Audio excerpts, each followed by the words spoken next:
All right. Well, welcome everyone to the RSP Film Room. I'm Matt Waldman, and we have a great guest this week, and that is Tre Walker, NFL prospect, wide receiver out of San Jose State.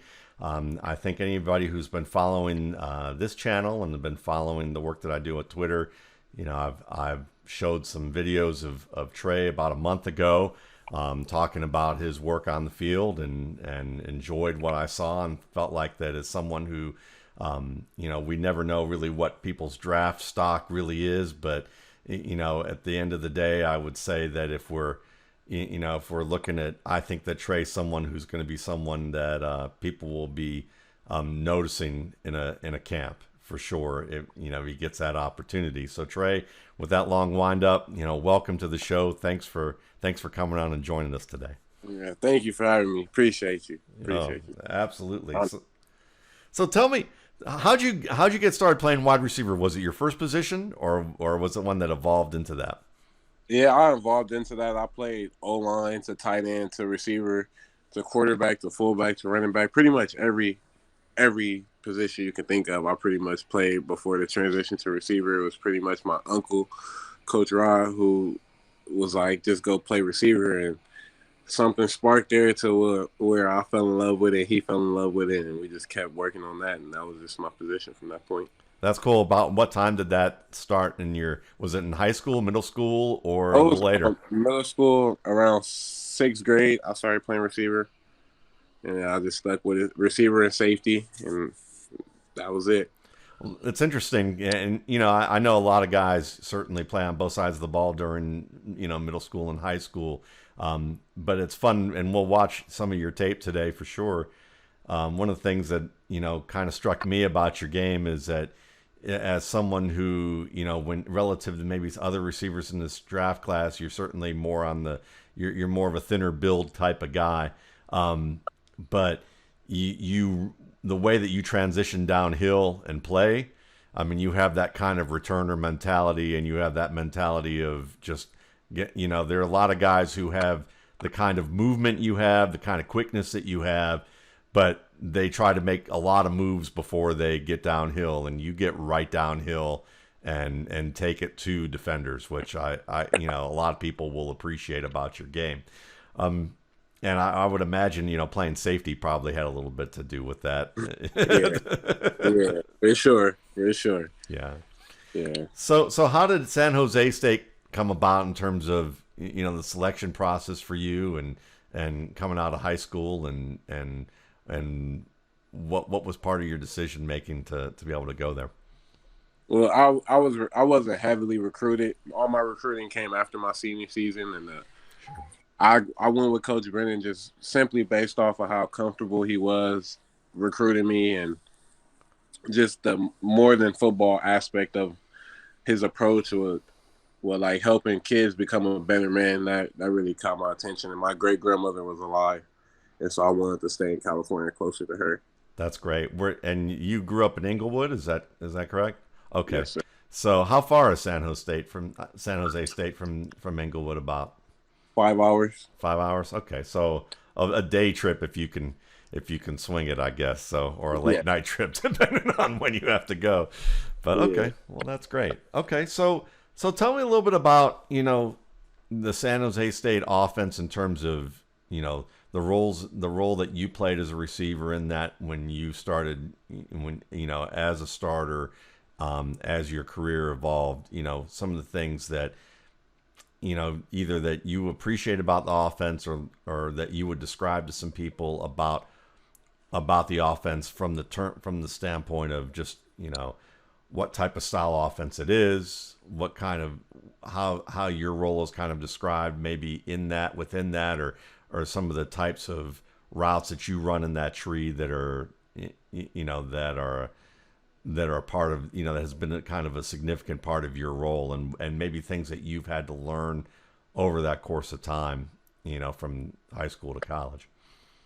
Um, I think the offense that I ran in high school was pretty much similar. Different concept names, but like similar to what I was able to do in college. I think the difference between college was in high school, I actually only ran one side of the field. So backside we didn't really have to run routes. And once I got to college, understanding everyone's role, which if somebody was taken to just to clear out for somebody else to get open, just understanding what your route is and the responsibility for it and what the impact is was definitely something I had to learn in college. Just to make sure that it wasn't just about me. That I need all other guys on the field to help me win and help everyone win, rather I should say. But our offense at San Jose was just a scoring offense, as Coach McGivern would say.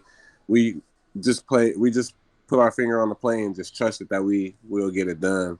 Most of the time we got cover three, so we'll run a lot of high low clear outs, which I will go in the slot, or if we had Isaiah Hamilton go in the slot and run C-stem corners. We ran a lot of drag routes on third downs. With the meshes, teams were a lot teams got confused with our mesh game a lot. So we used to like to run that. And yeah, we kind of stayed simple this year. We ran the ball.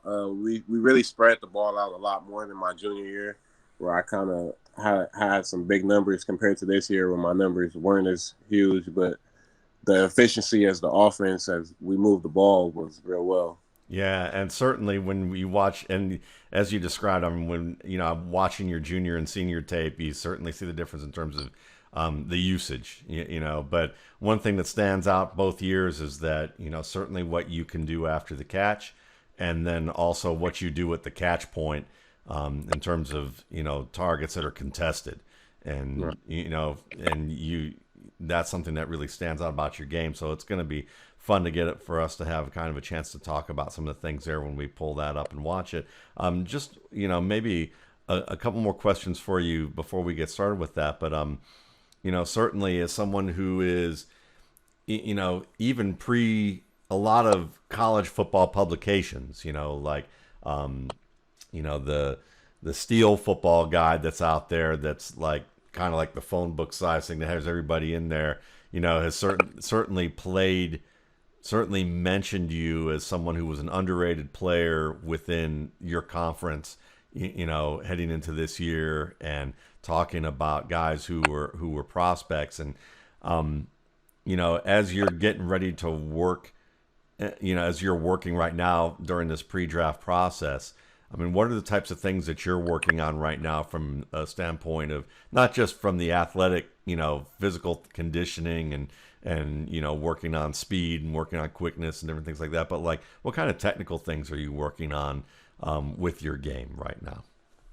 Mainly, my main thing is really just filling out my frame, just getting a little bit thicker so I can be able to defeat press coverage. I think that's really my main focus this year, is to really consistently I have plans, but to have more of a plan. Like, I'm thinking ahead of the game, going against the top tier corners like Jalen Ramsey, Jair Alexander, those guys who can really shut down a receiver. I'm just working on that plan to consistently get off the line of scrimmage and win at the top of my routes. I do a pretty good job running my routes, but I can always get better with them. So just my route running and defeating press coverage is the main things I'm working on with my route. Just sounding everything up, getting everything technical, making everything look the same.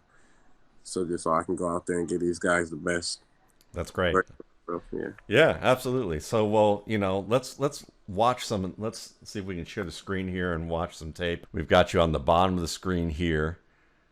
I'm trying to remember. Okay, I remember this play. So this one we have you working back with the quarterback here and making a really nice boundary play here. And one of the things that I really appreciated about your game was just, I mean, just the communication with your quarterback here after that first break doesn't come open, and seeing that he's breaking the pocket, and then the nice footwork here at the boundary. I mean, even at this stage, just that skill with dragging the feet. Right. I think earlier in the season, I remember just with Nick in the game, you can always be aware that he's going to scramble.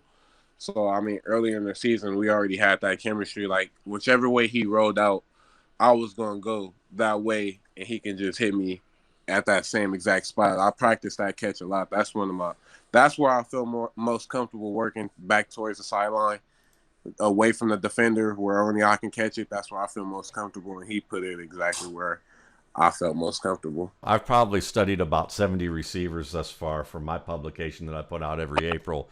And I can tell you, Trey, I don't see a lot of receivers who really make the effort to drag their feet at the boundary at this stage of their game.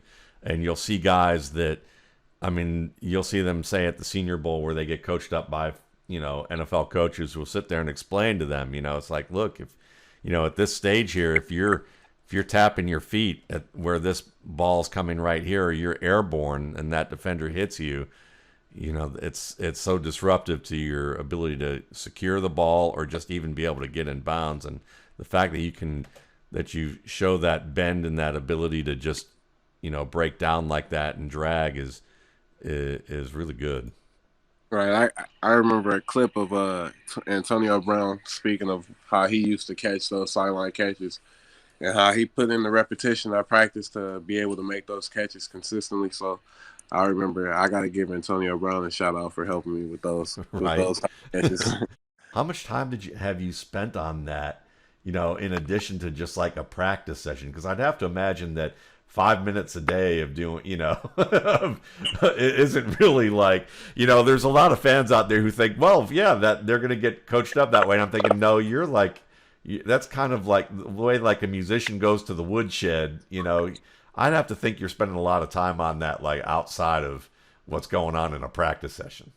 Right. I mean, for me, it's a feel thing. As I got from Coach Brennan, I've been playing the game for so long, playing in between, which Coach Brennan will call it a box. You kind of just know where that line is when you're running towards the sideline, and from your peripheral vision. So I kind of look at it like as a 1-2, as a plant stick, and it. It took a lot of time to just be able to track the ball and be able to put my feet down at the same time. I say about I started in 2017 and I'm still not where I really want to be. And I think I do it before the games, after practice, before practice, sometimes even during practice when routes on air. It's a consistent everyday thing that you got to make sure that you can continuously work on, because it's not the easiest thing in the world to do, as Yes. it might look. I would imagine it's like watching grass grow too when it comes to like improvement. I mean, I'm sure that like there's times that you have good days and then you have days where you're like, where you feel like you take a half step back and then you take 2 steps forward and that kind of thing. But Yes, sir. yeah, okay. So let's see what we got. Let's look at the next play that we've got going on here. This was later on, and I believe, okay. So what we got.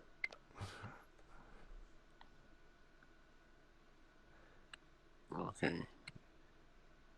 Yeah, this was another one where it looks like you're working with your quarterback as he's breaking the pocket, and just a nice adjustment here on a low throw.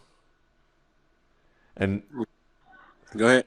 yeah, I guess what I'd ask is, I mean, again, and it's just like what I liked about this too is just you seem to have very consistent position with how you frame your hands. Based on where the target's located. Even when it's situations like this, you'll see, I mean, it's just like, I mean, right now you've got that more of an underhand technique with that particular play, and it's a low throw. But you'll see guys who, when they have to make a sudden adjustment, whether you expected or didn't expect that you're going to be going to the ground at the last minute there because maybe you slip a little bit or maybe you have to lean away from your frame. I see guys that do that and their hands get confused. Like they're either as the ball's coming, maybe they were going to go overhand with the technique, and then as something changes in terms of them maybe either falling down or leaning or having to make that last second adjustment, they kind of short circuit with their hands. Like, and for you, one of the things I've noticed with you is that you're pretty consistent with, where you want your hands to be based on the height of the target. Right. Like mentioned on before is just the repetition and the going over and over and over again with the quarterbacks is just how they throw the ball. And I'm more of a guy who, like, I tell the quarterback, put the ball where you want to put the ball, and I'll make the catch. That's my job.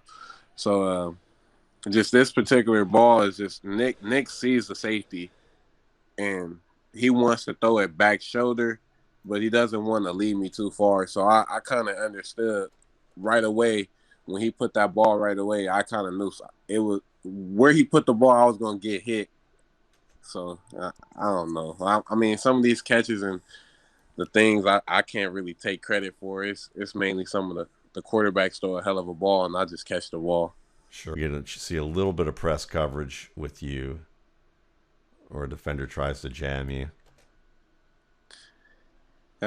Earlier in just watching film based on the games before this, I didn't really get a lot of press coverage unless it was cover two or they were expecting help. So every time I got a corner in my face, I kind of knew that it was either going to be cover two or man to man. And usually when they play man, they don't want to shoot their hands. So every time a corner shot their hands, I kind of knew it was cover two, and I'm always comfortable with cover two because they don't want to get beat outside, and all you got to do is win inside. Yeah. So what would be a tell, besides the fact that he's in your face? I mean, that's a big tell right there, but what are some other things that you look for when you have a corner, squatting that high up, right that close to you, that you're anticipating that he's going to shoot his hands? Yeah, I look him in his eyes at first, and then I give him a smile.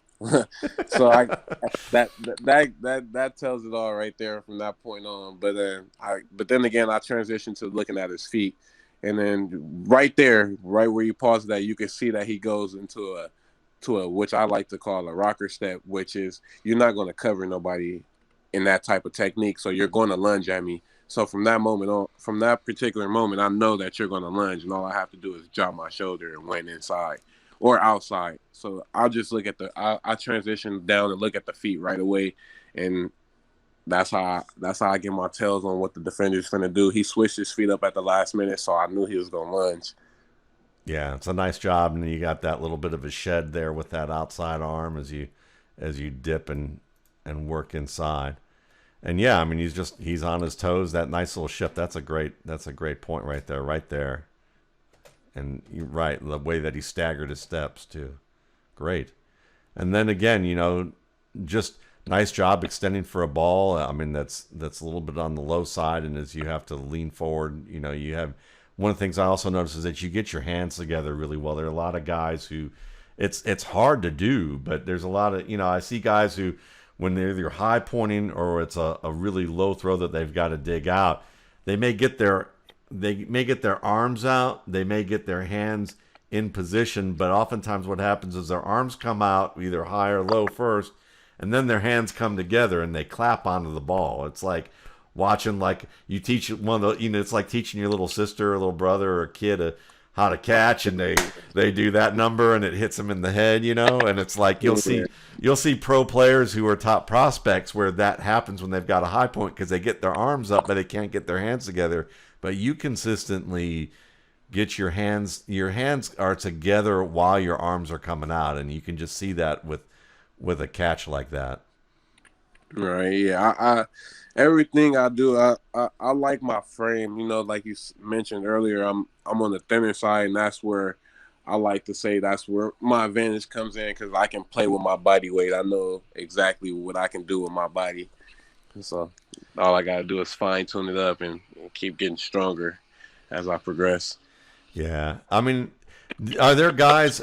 I mean, do you find that you just see other guys who maybe they put on a lot of weight very early and they have difficulty knowing who they are anymore because it's like they're not familiar with their instrument at that point? Yeah, I mean, I think guys they got into that thing where everybody wants to be big and strong, but then again, they don't know what they are and who they are as players. Not everybody can be 5'10", 200 pounds and run fast and get up out of breaks and everything like that. So I think it's just more about you knowing who you are and you knowing what you can do as a player. Now that like I know I can put on that much weight, but I probably won't be as dynamic as I Sure. am at 200 pounds. So Yeah, to me, this was just another nice example of you just transitioning quick downhill. Not a lot of east west movement right away. Just really getting downhill and then attacking, and then being able to use moves that are really efficient. I mean, were you a returner during your career at any point? no, I say Coach Casey. My freshman year, I didn't really like making any move or any point in my career was I really a a ball handler. What I say, I didn't really like making moves with the ball until I got to San Jose, where I was kind of not forced, but plays needed to be made. So I kind of just took it upon myself to teach myself some of these things, get more comfortable as I do it. So I practice most of this stuff, and it just kind of worked out for me. Well, that's interesting because I like as someone who just watches a lot of guys, I like the fact that you have a downhill mentality first, because there's a lot of guys who will lose 7 yards trying to gain an extra 30 when really all they were going to gain was five. Right. And you're going to take that five, and then if you can get a little bit more, you end up sometimes what ends up happening is because you're heading downhill the right way, you're going to gain a lot more than you bargained for, just because guys, either you're taking it to them, you're being the aggressor, and it seems like the best guys tend to be the aggressor, and then they can put people on their heels, and when you can just stay efficient with your moves so that they're tight and downhill, when like that nice tight spin there, or just that kind of like a little, it kind of looks like a trigger step on a route, even though that's not what it is, but it's like this little stick right there downfield, but it's not like, you're not really stopping, you're just staying moving, and those moves just work really nicely together to be able to stay downhill like that. Right.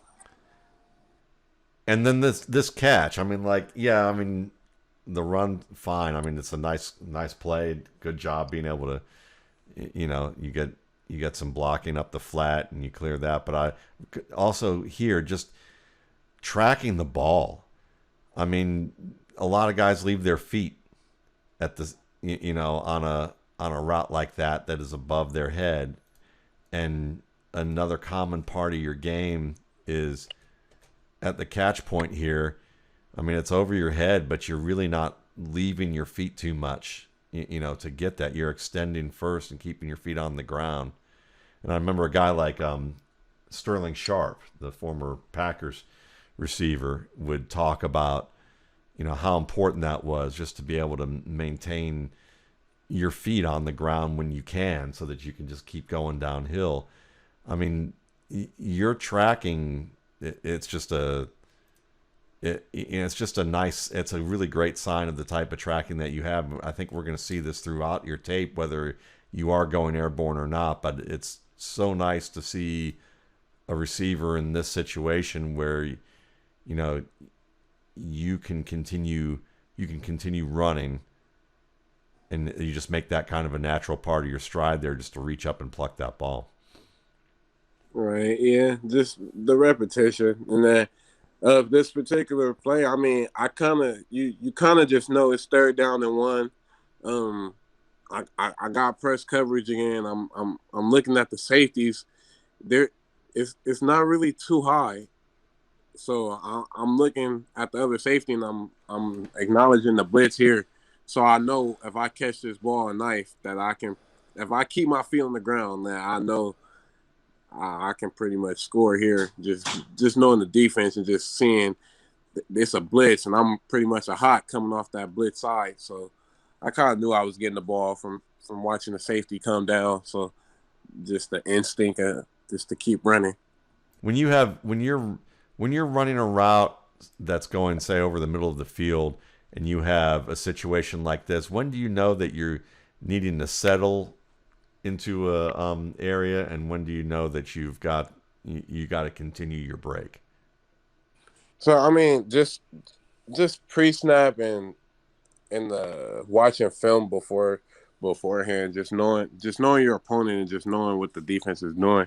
We knew that they were going to be a primary cover three team. Okay. So once once I declare that it's cover three, I kind of just figure out ID who that backer I'm rapping in that backer in the slot right there. I know I have to be just once I get past his depth and get in that window, I know it's him and the safety. Those are the only two guys that I'm really worried about. Okay. And is there anything like for folks when they start when they start looking at, you get into this depth, um, and forget that question. I was going to ask you something that really didn't apply there for this, but yeah, I mean, that's nice. Yeah, I mean I think just for OC or anybody who's watching, I mean just you really want to replace where that backer is. You don't want to run too far inside or not run too far inside. You really just want to sit right where he was.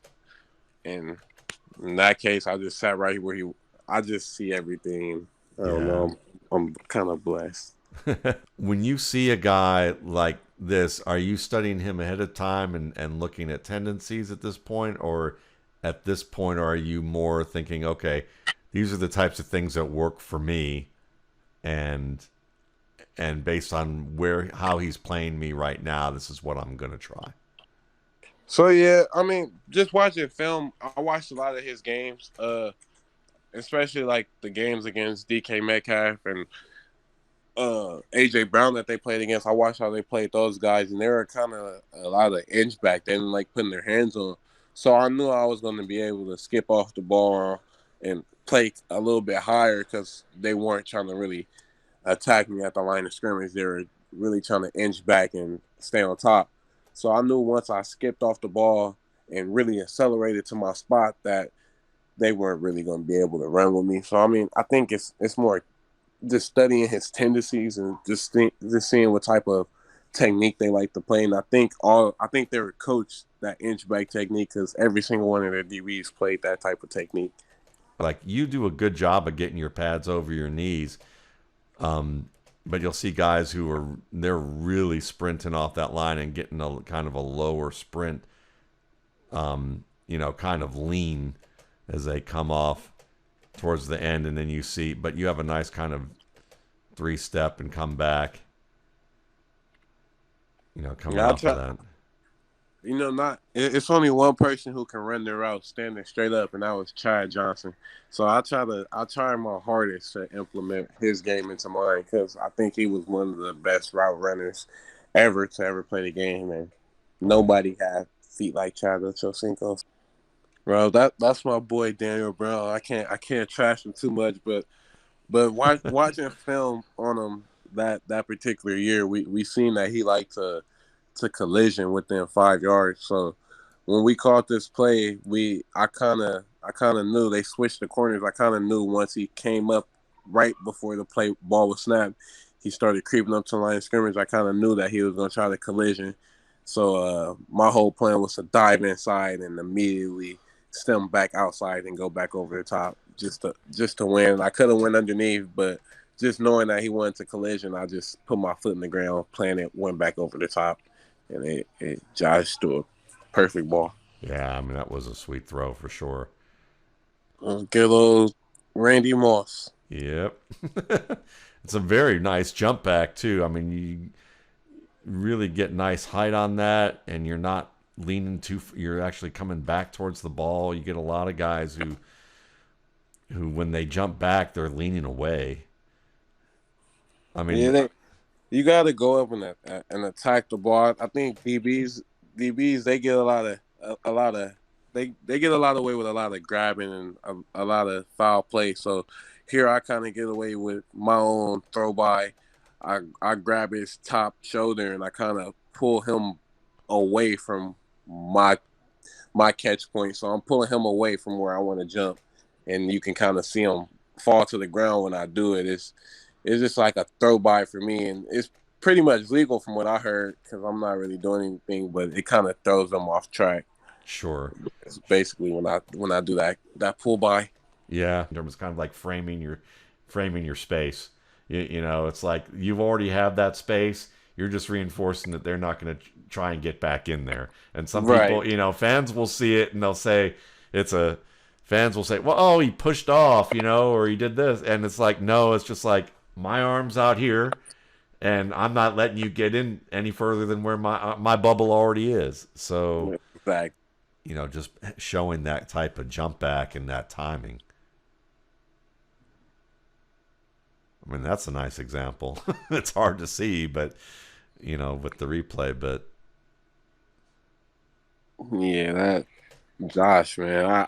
Josh trusted me, man. He's the reason why you get to see so many of these great throws. Because I wasn't he wasn't supposed to really throw that one. He thought like he was able to he thought he was gonna be able to throw a whole shot, but the corner really turned and ran with me, and I just found a way to make that catch. So that was crazy. yeah, I mean, it doesn't always go as planned, but I mean, and it just but that's kudos to you too because obviously your quarterback trusting you on that level, and you know, from someone who just watched a lot of your tape, um, it's apparent why. Because I mean, you get it in the area and you're going to get your hands on it. So okay, so this is an interesting play because you mentioned one of the things you're working on is press coverage, and certainly one of the things that we see, okay, with this play, and I've seen kind of a common thing with your game at this stage is you're heading towards the boundary, you know, against guys who are a little bit bigger, a little bit more physical. They've had some success of getting you to the outside the boundary at this stage, you know, and certainly Right. at this level you can come back in, you know, without anybody else touching it and going and making a play on the ball. But what are some things that you know when you watch yourself? How do you self coach when you're looking at tape where you're getting kind of pinned to the boundary at this stage? Well, I always look at my release or what I could have did off my release to give myself some time. So here I was really hard on myself with this play because I felt like if I would have just polished up everything and ran a better route that I would have been able to probably catch that ball in the end zone. So here I should have stayed vertical on my straight line here from the beginning. He's kind of jumping to the outside, not trying to really get beat outside, and I just kept widening and pushing myself further to the sideline. So if I would have attacked vertical and gave him an inside move, then went back outside, I think I would have been in better shape here. But I found a way to make the play. Yep, you sure did. But it makes sense too, and I would imagine that's the hard thing is because like you're going deep. You know you need to get to that spot, you know, towards the front pylon, and you don't want to waste a lot of time. And I can imagine how wanting to take like the back of the defender here that would work very well. But you know, are you going to make it to that spot? Right. Yeah. Well, that's no, that's good. All right, so let's see what else we have here. All right, that's a nice play. We've seen that.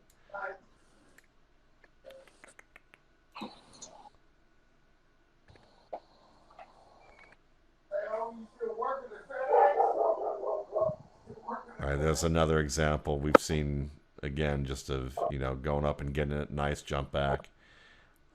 Let's see what else we have through here. I want to see if there's anything else that we could look through here that we haven't really covered. One of the nicer routes I've seen you make is this combination where you kind of work inside and then you sell the inside and come back out on the out route that we showed earlier.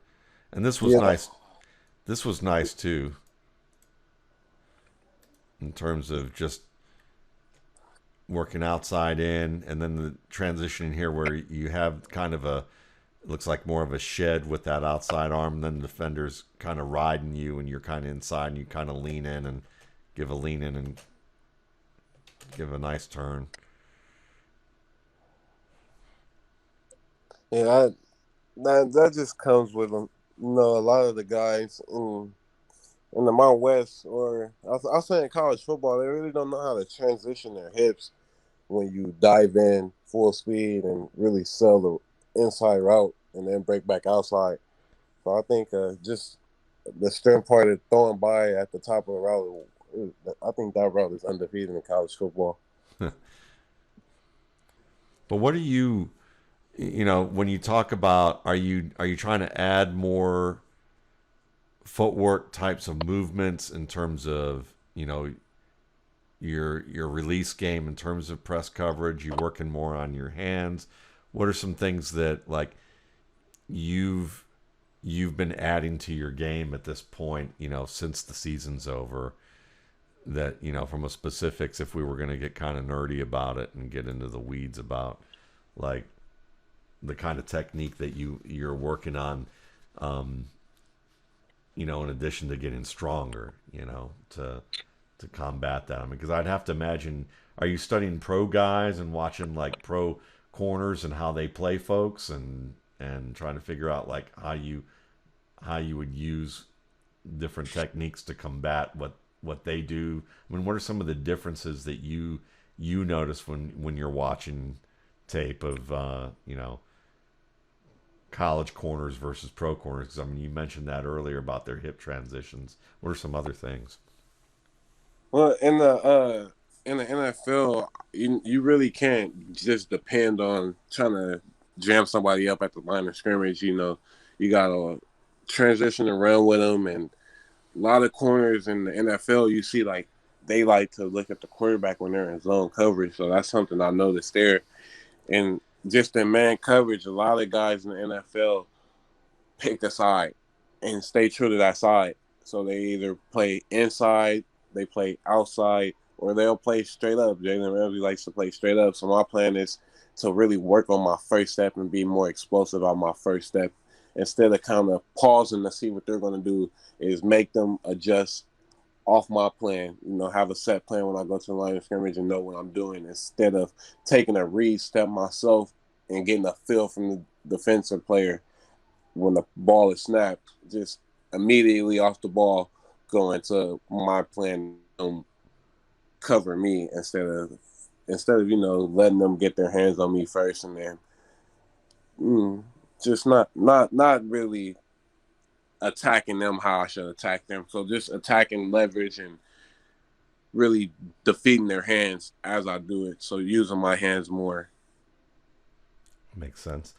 So, just out of curiosity, I mean, I know that at this stage, I'm sure it's just like, getting the chance to play in the league would be is something that anybody who's an an NFL prospect is like, that's the goal. But if you had the ideal situation to be able to go to a team, whether it's because you were a fan, or whether it's because you're a fan of the organization and specifically, is there any team that you would, or a handful of teams that you just think, wow, I'd love to be able to have my shot there?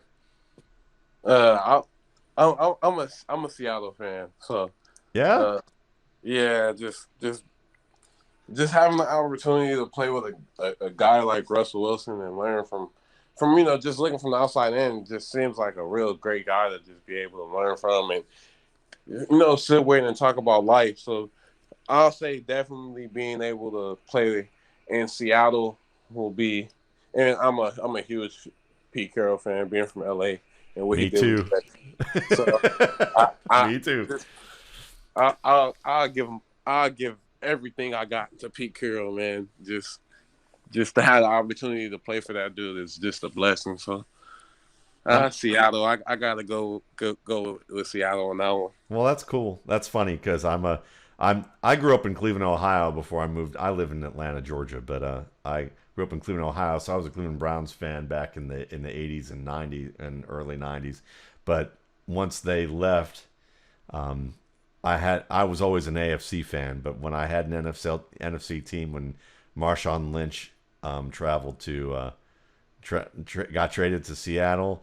Yeah. Um, I was pretty much a Seattle fan as my NFC team all those years, and I've always had a ton of respect for Pete Carroll, and for certainly understandably why. It's pretty easy to see why.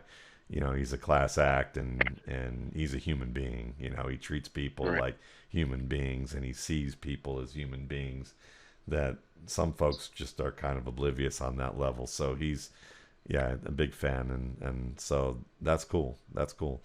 Well, Yeah. listen, I appreciate you coming on and just kind of walking us through some things and checking us out. And we definitely will wish you the best with this, this draft process and the process during the summer in terms of teams, and how everything works out for you, moving forward.